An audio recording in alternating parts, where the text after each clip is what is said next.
Bentrovati. Che cosa accade nella mente di chi subisce un'aggressione verbale e qual è il corso d'azione più efficace per ribattere? In primis consideriamo che tale aggressione è personale e serve a umiliare l'interlocutore, quindi chi la subisce potrà prendere, a livello generale, strade diverse a seconda della sua personalità. Chi è mite e corretto tende ad aspettarsi che tutti siano come lui e quando viene aggredito resta gelato, sia perché il colpo arriva a tradimento, sia perché in contemporanea viene colpito un suo punto debole, sensibile, quindi la sua mente tenderà a concentrarsi su due cose: la sua incapacità di reagire, che può provocare vergogna, e poi l'imbarazzo perché una sua vulnerabilità viene derisa pubblicamente. Facilmente questo lo esporrà a un'ulteriore bordata, perché se l'aggressore vede che lo ha messo in difficoltà, assesterà altri colpi.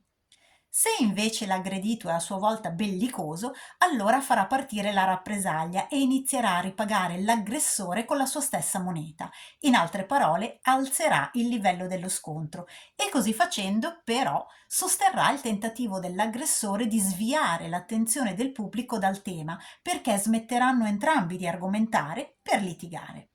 Alzare il livello dello scontro è però sempre rischioso perché richiede da un lato che si sia disposti poi ad andare fino in fondo e dall'altro di essere certi di poter prevalere sull'interlocutore.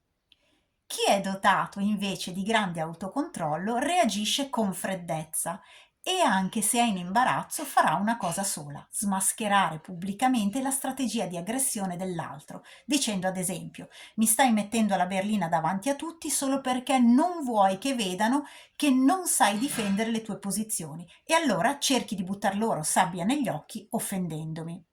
Poi tornerà a piombo sull'argomento e andrà avanti a parlare di quello. Come vedete, anche questo è un attacco, quindi richiede aggressività, ma usata a freddo, ed è l'unico corso d'azione che impedisce di allontanarsi dall'argomento in discussione e mette anche in cattiva luce l'aggressore agli occhi del pubblico. Attenzione però, un conto è saper ribattere e un conto è difendersi, cioè evitare di soffrire quando ci aggrediscono. Ma la differenza la vedremo in un altro momento e anche per ultima. Prima dovremo infatti considerare il duplice ruolo del pubblico, che peraltro è colui che in ultima istanza stabilisce se l'espediente retorico di aggredire andrà a segno oppure no. Ma lo vedremo la prossima volta perché il nostro tempo è scaduto. Se vi sono stata utile, lasciatemi un mi piace, iscrivetevi al canale e magari commentate raccontandomi le vostre esperienze. Grazie per avermi ascoltata. Vi abbraccio.